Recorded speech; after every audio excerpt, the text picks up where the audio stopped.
Today also sees the use of the first large-scale emergency and temporary accommodation to house those fleeing the Russian invasion of Ukraine. The Millstreet Arena in County Cork is expected to welcome 70 refugees tonight and can be used to house approximately 300 people. Earlier, Virgin Media News correspondent Richard Chambers spoke to the Minister with responsibility in this area, Roderick O'Gorman, about the decision to avail of emergency accommodation. We are under real pressure and we're being upfront about that, and that's one of the reasons why the Millstreet Centre is going to be used for the first time.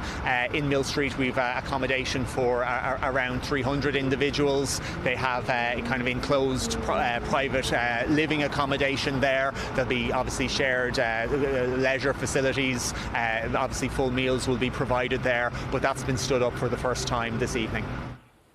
Well, in studio to discuss this is Minister of State in the Department of Children, Equality and Disability, Anne Rabbitte, journalist and author Valerie Cox, Newstalk presenter Kieran Cuddihy, and political correspondent for the Irish Examiner, Aoife Moore. You're all very welcome to the programme. Aoife, I'm going to start with you because there was a cabinet meeting this evening and the issue of housing Ukrainian refugees, top of the agenda. What did we learn? Yeah, I think it's very much of the same.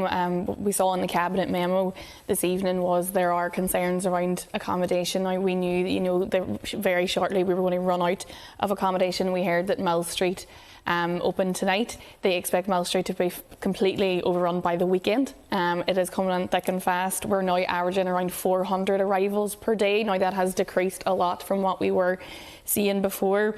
We heard that over 1,000 people who had initially pledged to take in Ukrainian refugees have now rescinded that offer. Now, we don't know what those reasons could be. Maybe they weren't it wasn't appropriate anymore, or they found people in a different way. But we know accommodation is going to be the big thing. We've also, we're hearing about pressures on primary schools, on teachers, lack of translators.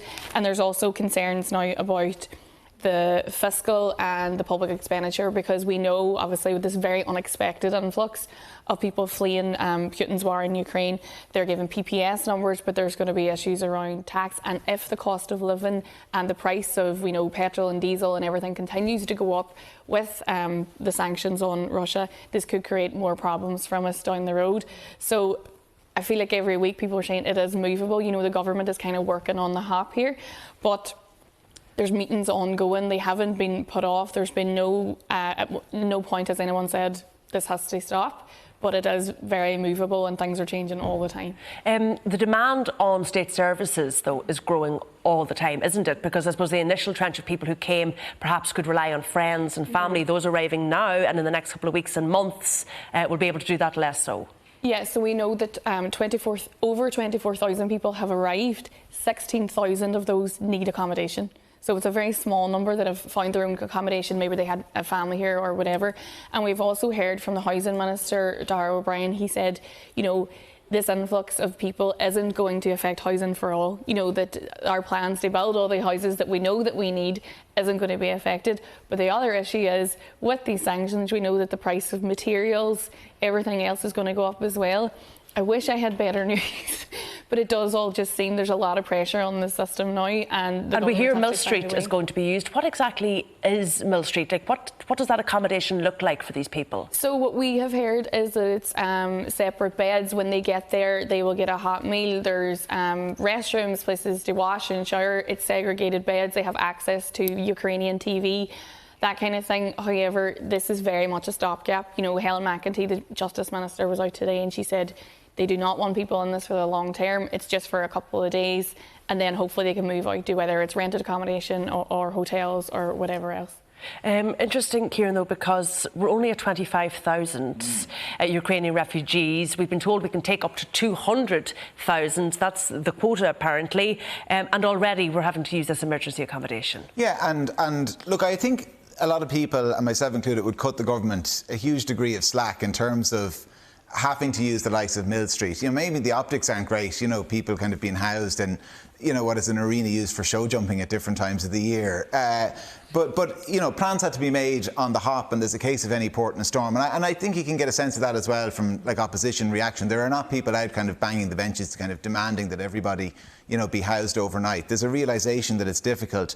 But the difficulty is going to be compounded the longer this lasts. You know, like Aoife's right about that. And if we only have 1/8 of the overall figure that was suggested might come here, and already this is where we find ourselves. And I appreciate Darragh O'Brien says it's not going to affect housing for all, but if people are only going to stay in places like Millstreet before being moved out into rental accommodation, that has to, like, you don't need to be an economist to realise that has an impact on the rental market, which must have an impact on housing for all. And also it's worth pointing out that we've heard from the Fáilte Ireland chief Paul Kelly last week saying, look, hotel accommodation, short-term or long-term, is not suitable for Ukrainian refugees, and actually it's not a good business model for our sector either. Yeah, just in my taxi on the way out here, my taxi man told me that he had Easter holidays booked to go away to County Clare for over Easter, and the hotel had phoned him and said, listen, I'm sorry that we can't take you, but the hotel is being used. The government have asked us, we're going to be using it for Ukrainians.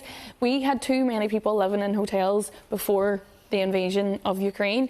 We know that people shouldn't be living in hotels full stop, but also we're coming into summer. You know, it's first summer after COVID. We want the hospitality and tourism sector to be back where it was, and there seems to be no hotels left either.